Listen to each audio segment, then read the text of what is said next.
Welcome to this week's edition of World Crisis Radio. This is Webster Tarpley speaking to you from Washington, D.C.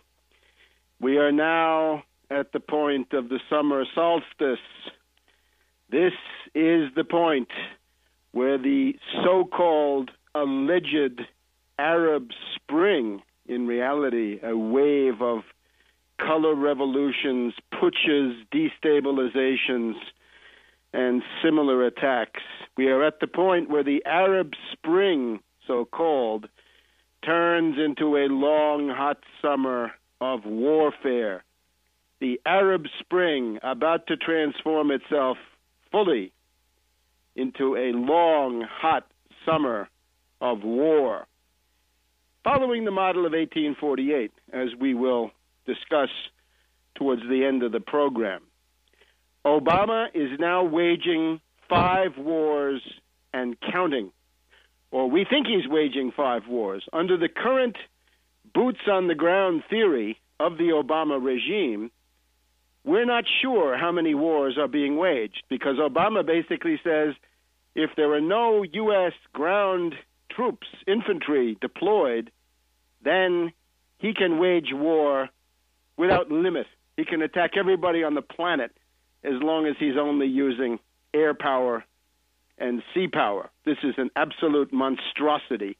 All of you out there, when I warned you 3 years ago plus, 3 years and 3 or 4 months ago, that Obama was a warmonger, a Wall Street puppet, a union buster, an arrogant elitist from the foundations, an oligarch who hated working people of any color. Well, now you see, it's all true. 5 wars and counting, and we're beginning to see signs of imperial overstretch, of logistical breakdown, as well as political breakdown in this system. And the people who are holding on in places like Libya are encouraged by the disarray they see in the imperialist camp, both politically and logistically. So we are now at a kind of turning point. I would like to cite an interesting statement made yesterday, which I saw on Russia Today. A Chinese expert, Dr. Kiyul Chung, Kiyul-Chung, normally operating in Beijing, says we have reached an historic crossroads, the brink of the moment when the world will either be subdued by U.S. NATO operations, or the world will overcome U.S. NATO operations, overcome the U.S. NATO military intervention in Libya, which is now striking Libya, which is threatening to move possibly into Syria or even Iran. And he points to the fact that it's going to be up to Russia and China, as well as other participants in the Shanghai Cooperation Organization meeting this week, to oppose the unilateral, aggressive actions and unilateral, aggressive, and neo-colonial actions of the U.S. and NATO. And historic crossroads. Sure enough, we are at such a crossroads.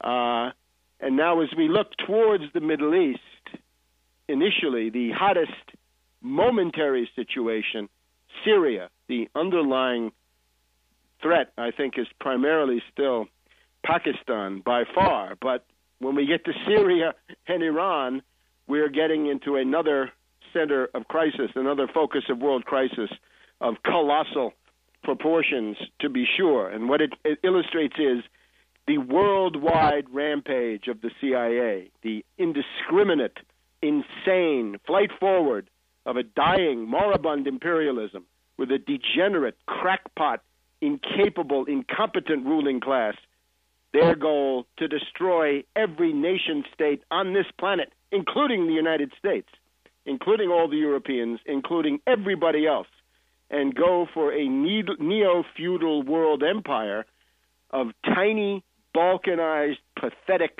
squabbling little entities, none of which would be able to offer any serious resistance to the forces of the International Monetary Fund, which just downgraded the United States, the World Bank, the World Trade Organization, and the enforcement arm, NATO, and some related organizations. That is the nightmare vision that hides behind the pleasant slogans of human rights, constitutional government, the rule of law, free speech, and the protection of civilians as we see it today. So we are in the middle of a huge world crisis. And as we'll point out later in the program, the idea that we've also got the economic financial breakdown crisis reaching a crescendo is not new, not atypical at all, but typical.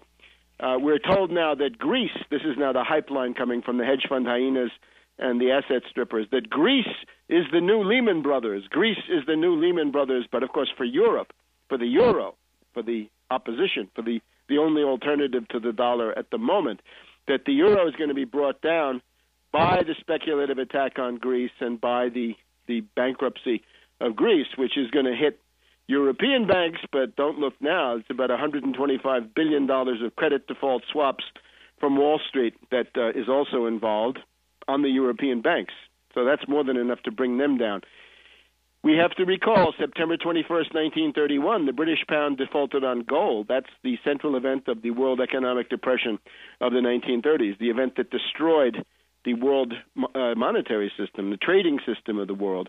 But that was linked, a matter of days, with the Japanese attack on China, the Mukden incident provoked by Japan then advancing into Manchuria, the creation of the puppet state of Manchukuo, starting September 18th, 1931. So you could say that's really where World War II began, because that war then became continuous. The Sino-Japanese War of the 1930s into the 1940s was the continuous precursor of World War II worldwide. So today it's the Lehman Brothers, i.e. Greece, going together with the escalation of the military strategic crisis. So a big mess, and what it shows is that the Anglo-American ruling class above all, but also other ruling classes not looking too doggone good these days.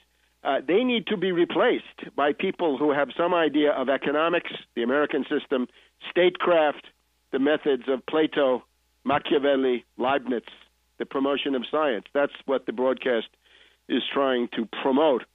Now, we've got the very ominous hyping of the Syrian crisis. The CIA has chosen to send in a notorious Hollywood degenerate, Angelina Jolie, whose reported substance abuse and other squabbles in her marriage fill the supermarket tabloids from week to week, is reported to have turned up at the Turkey-Syrian border, and there's speculation rife what she's really doing there. We won't go into that.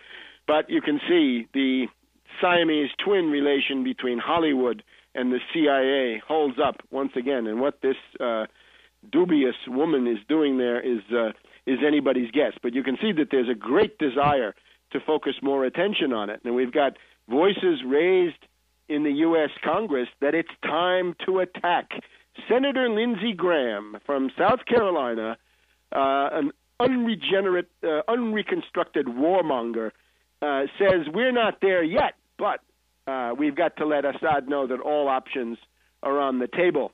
You need to put all options on the table, including a model like we have in Libya, says Senator Lindsey Graham. That means bombing, and we've got any number of indications that that's being prepared. Let's just take a look at the military stuff in that equation when we come back here on World Crisis Radio.